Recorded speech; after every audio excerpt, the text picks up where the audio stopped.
السلام عليكم ورحمة الله وبركاته. مرحبا بكم في قناة أم حمزة.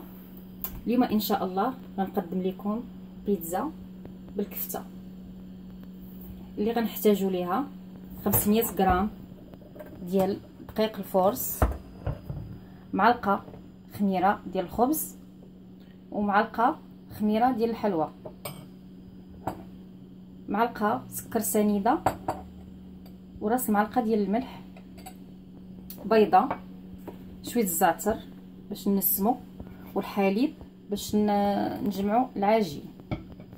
الحشوه غنحتاجوا ليها كفته تقريبا 250 غرام ديال الكفته. غنحتاجوا الجبن، انا هنا درت جبن موتزاريلا، صوص طماطم، زيتون مقطع على دوائر، فلفله مقطعه على شكل طولي، فلفل احمر اصفر، يمكن نتوما ديروا فلفل اخضر، شويه الملح وشويه البزار. غنبداو نعجنوا عجينه البيتزا على بركه الله. حطينا الفورس، غنضيفوا الخميره، خميره الخبز وخميره الحلوى، سكر سنيده والملح،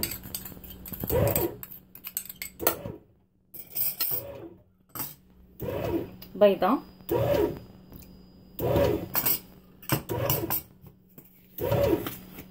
والزعتر باش نسمو،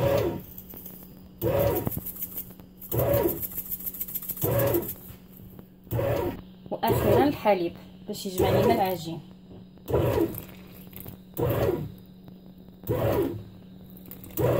العجين خاصها تكون لينه،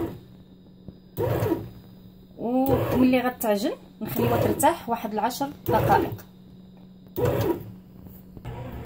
وانا في هذه الاثناء العجين ديالي كيتعجن، غنجيب كفته غنوضعها في المقلاة، ما غندير لا زيت لا والو، غنضيف فقط الملح والابزار، وغنخليها حتى تشحر مزيان. غنبقى ندعك فيها بالفرشات باش تجيني مفرقه، باش تسهل عليا في الحشو ديال البيتزا. العجين ديالنا من بعد ما ارتاحت كتجي لينه وما كتلصقش في الاصابع. دابا غنقسموها الى كريات،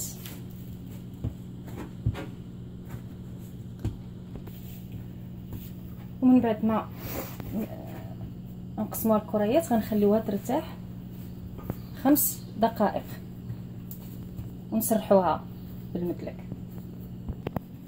غنسرحوا الكريات ديالنا، تكون الارضيه مرشوشه بشويه الدقيق الابيض.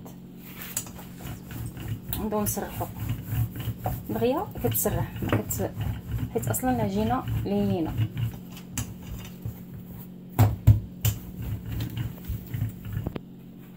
سرحنا الكره ديالنا، غنبداو نطبعوا على شكل دوائر. خاصها تكون رقيقه حيت من بعد ملي غندخلو الفران غتنفخ. الا شاطت العجينه نقدروا نديروها في المجمد من بعد ونستعملوها.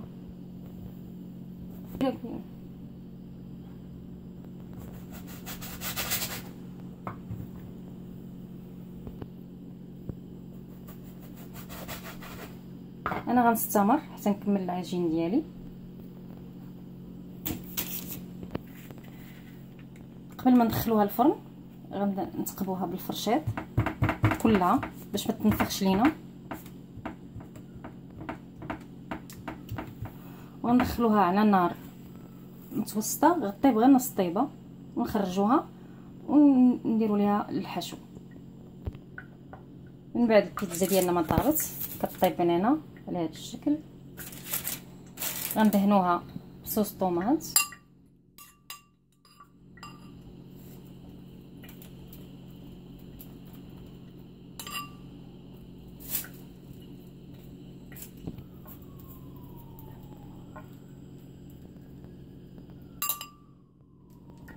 كتجي لذيذه.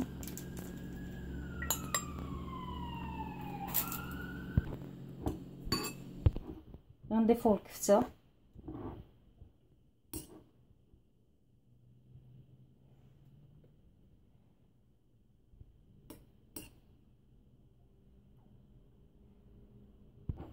من بعد غنضيفو الزيتون،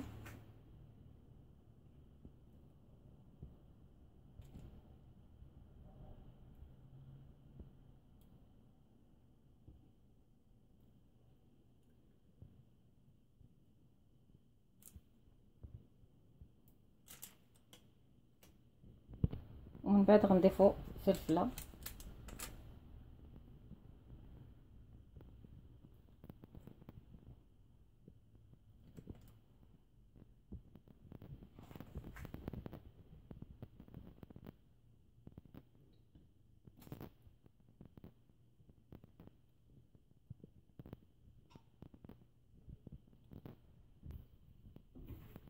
ومن بعد نديرو الجبن.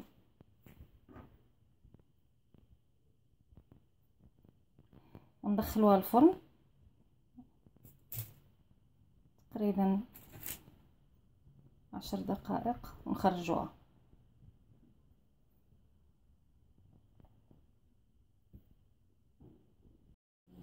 البيتزا ديالنا من بعد ما طابت جات على هذا الشكل، كتجي مقرمشه ورطبه في نفس الوقت. كنتمنى وصفه اليوم تنال اعجابكم. اللي عجبو الفيديو يدير لايك واشتركوا في قناتي باش يوصلكم كل جديد. السلام عليكم.